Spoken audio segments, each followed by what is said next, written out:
Let me ask you something, and I want you to think about this honestly. How many supplements are sitting in your medicine cabinet right now? A fish oil, maybe? A vitamin D? A B12? Perhaps a multivitamin you take every morning with your coffee because someone told you it was important.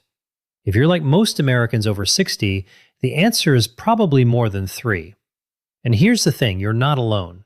A recent consumer survey found that supplement use is at an all-time high in America, with over 3/4 of adults now taking some kind of supplement every single day.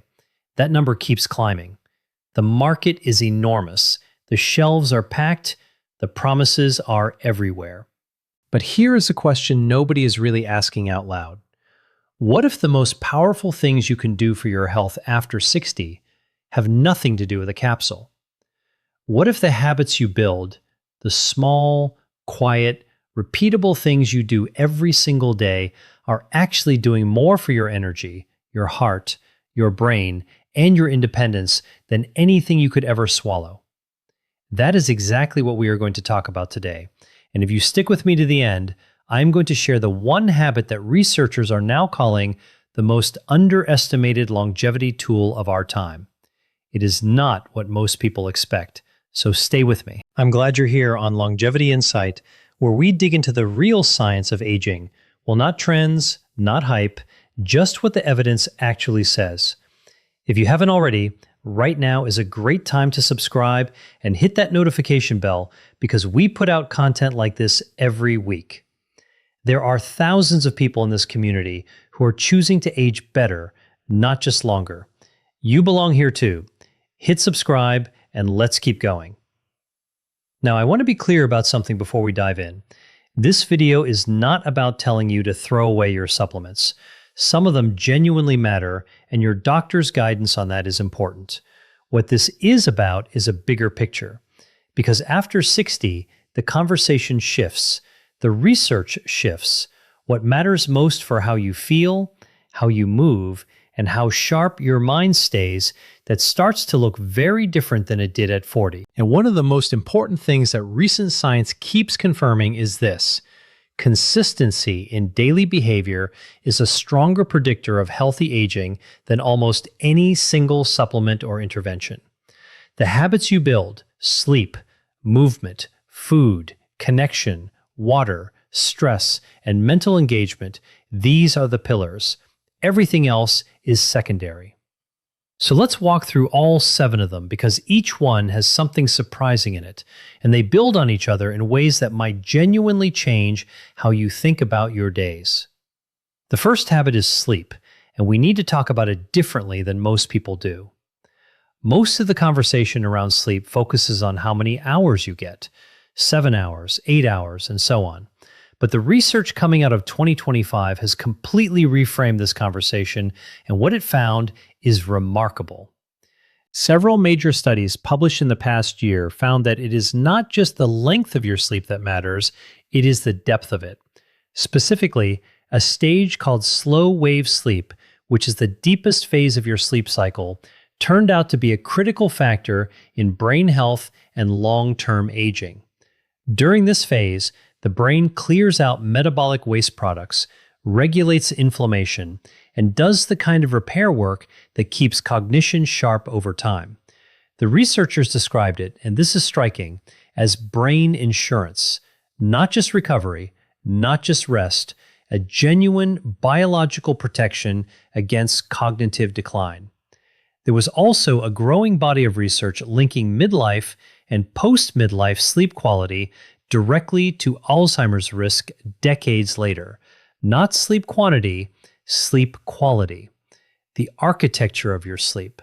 Whether your body is actually cycling through those deep stages the way it's supposed to. Now here is what makes this practical. Deep sleep does not happen automatically. It is shaped by your habits. A regular bedtime matters far more than most people realize. Going to sleep and waking up at the same time every day, yes, including weekends, helps the body build the kind of sleep rhythm that produces deep restorative cycles. A cool, dark room helps. Avoiding screens in the hour before bed helps. And here is one that surprises people.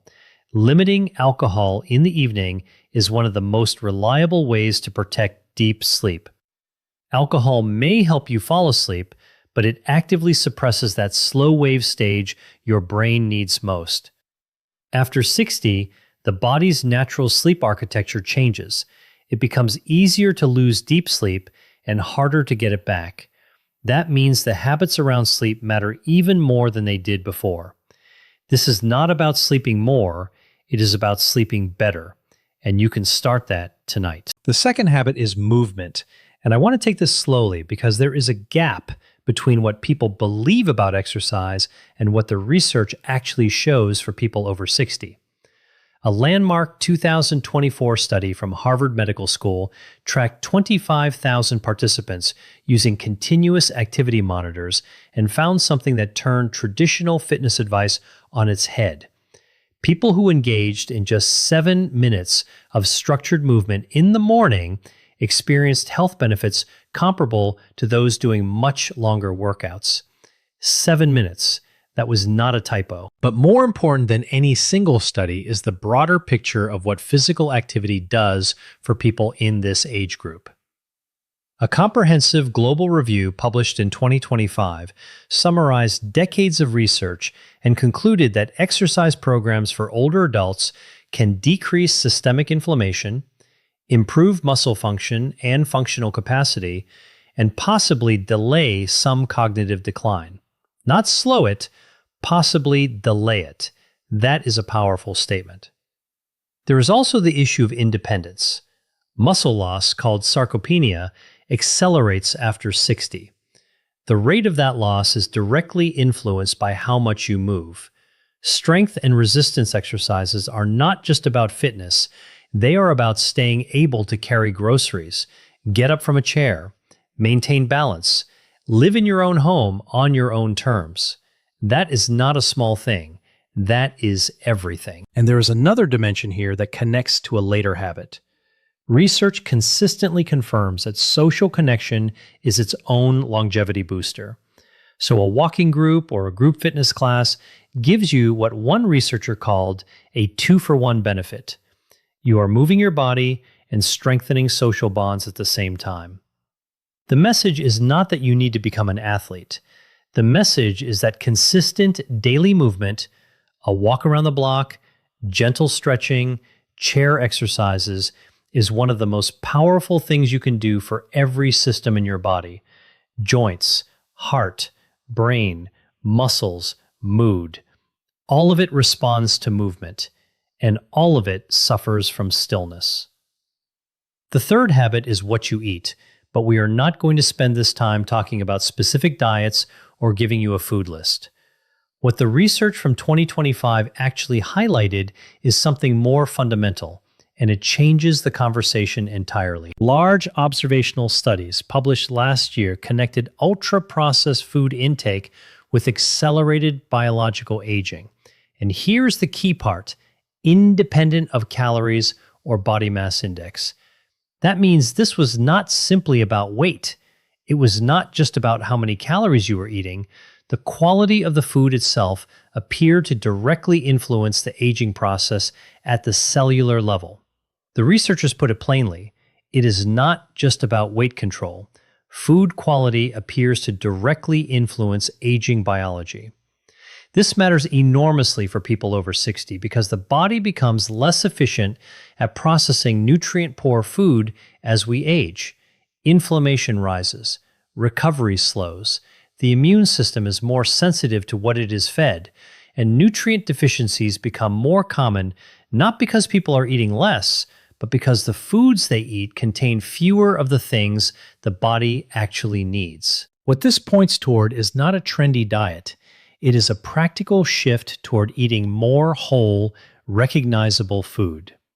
Vegetables, lean proteins, legumes, nuts, fruit, whole grains.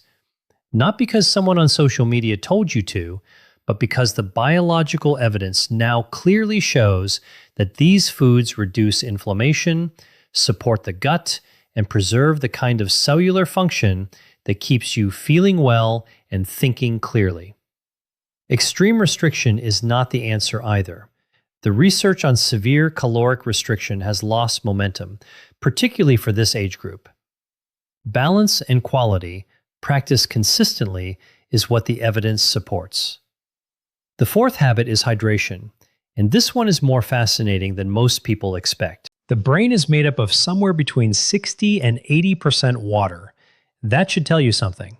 And a growing body of research, including a 2025 paper examining hydration as a potential defense against cognitive decline, is starting to ask whether chronic, low-level dehydration is one of the most overlooked factors in brain aging. Here is what we know right now. Even mild dehydration has been shown to impair sustained attention, cognitive performance, and mood in adults in the 47 to 70 age range. The effects are not dramatic. You probably would not even notice them directly, but they accumulate. Brain fog, slower thinking, fatigue, reduced mental clarity. These are symptoms that many people attribute to aging that may in part be symptoms of not drinking enough water. And the challenge is that the body's sense of thirst actually becomes less reliable after 60. The signals get quieter. You can be genuinely dehydrated without feeling particularly thirsty. That means relying on thirst to guide your water intake becomes less accurate as you age, right at the time when staying hydrated becomes more important. The practical takeaway here is to build water into your routine rather than waiting to feel thirsty.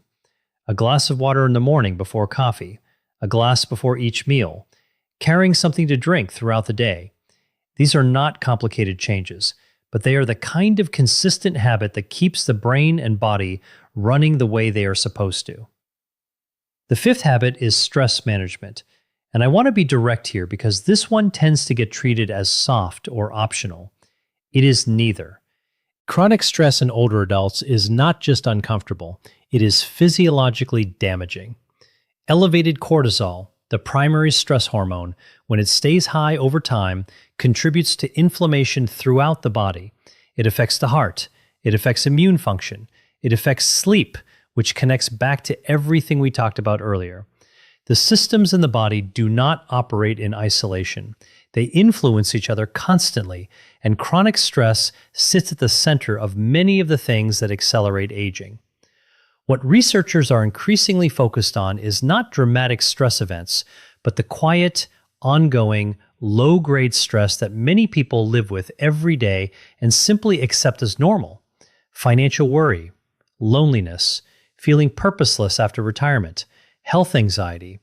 These sustained stressors have measurable effects on biological aging over time. The habits that consistently show up in the research as effective for stress management in this age group are not exotic. They include regular physical activity, which we've already covered, breathing practices, time in nature, prayer or meditation for those who find it meaningful, maintaining a sense of routine and structure in the day, and perhaps most importantly, connection with other people, which we will get to in just a moment. One finding that stands out is the relationship between stress and sleep. They feed each other. Poor sleep increases cortisol. Elevated cortisol disrupts sleep. Breaking that cycle is often the highest leverage thing a person can do for their overall well-being. And the entry point is usually whatever habit they can build most consistently, whether that is a 10-minute walk in the morning, a regular bedtime, or simply making time to sit quietly for a few minutes before the day begins. The sixth habit is social connection, and I want to share something that has genuinely reshaped how researchers think about aging. A major review published in 2025 found that people with biologically younger brains and immune systems had dramatically better long-term outcomes. Those with both a young brain and a young immune system showed 56% lower mortality over 15 years. And one of the factors that kept showing up in connection with both brain health and immune health was this: sustained, meaningful social connection. The researchers put it this way: sleep quality, lifelong learning, social connection, and inflammation control suddenly stopped sounding soft and started looking essential. Social connection is no longer a nice to have, It is showing up in the mortality data. There is a very real phenomenon in America, among men in particular, after retirement. Social networks shrink. Daily structure disappears. The relationships that existed through work dissolve, and isolation sets in quietly, often without people even recognizing it is happening. Research consistently shows that as many as half of older adults report feeling lonely at least some of the time, and chronic loneliness has health effects that rival smoking in terms of long-term risk. The good news is that the solution does not require anything grand: a regular phone call with a friend or family member, joining a class, a club, a volunteer group, or a faith community, a walking group where you see the same faces every week. These consistent, low-key connections are what the research actually supports, not one big social event every few months. Regular, repeated contact with people who know you. If you have been putting off reconnecting with someone, or you have been feeling more isolated than you would like to admit, this habit is worth making a real priority. Not just for happiness, for your biology. And now we arrive at the 7th habit. This is the one I mentioned at the start, the one that keeps coming up in the most current longevity research, the one that may be the easiest change with the biggest return, and it is mental stimulation. In 2025, something shifted in how scientists talk about longevity. Brain health became the central story. Researchers showed that the biological age of the brain and immune system predicted long-term health outcomes better than chronological age. People with biologically younger brains had roughly 4 times lower risk of Alzheimer's disease. That single finding changed the conversation at a fundamental level. And what keeps the brain biologically younger? Among the things that consistently show up in the research, cognitive challenge, continued learning, mental engagement with new problems, new information, new skills. The brain, like a muscle, responds to being used. And like a muscle, it responds to being challenged with things it has not done before. This does not mean you need to go back to school or take on anything stressful. It means reading books that are genuinely interesting to you, learning a new language, a new craft, a new instrument, even a new card game, doing puzzles, having real conversations about ideas, engaging with the world in a curious way rather than a passive one. The habit that checks the most boxes, and this is what the research increasingly points to, is learning something new consistently. Not just consuming information, but actively engaging your mind with it. Writing about what you read, teaching someone else what you learned, practicing a skill that requires your brain to build new patterns. These activities appear to support what researchers call cognitive resilience, the brain's ability to maintain function even as it ages. This is the habit that surprises people most because it does not cost anything. It does not require a prescription or a gym membership or a specific product. It requires curiosity and a little consistency. And of all the habits we have talked about today, this may be the one most within reach for most people, starting right now. Here is what I want you to take away from everything we have covered today. Sleep deeply, not just long. Move your body every single day, even if it is only a few minutes. Eat food that came from the ground rather than a factory as often as you can. Drink more water than your thirst tells you to. Take the quiet stressors in your life seriously and build small practices that help manage them. Stay connected to the people who matter to you. That connection is protecting your biology. And keep your brain engaged with new things, because the research now shows your brain's age may be one of the most powerful indicators of how well and how long you live. None of these habits are complicated. None of them require a perfect lifestyle. What they require is consistency, small things done regularly. That is the real engine behind healthy aging. And this is exactly why the Longevity Insight community exists, to cut through the noise and bring you information you can actually use. If this video gave you one thing to think about or one thing to try, that is a win. And if you found it valuable, please share it with someone you care about, a friend, a sibling, a neighbor, someone who is over 60 and trying to figure out the best way to live well. You sharing this video might be the most useful thing that person gets this week. Before you go, I want to hear from you.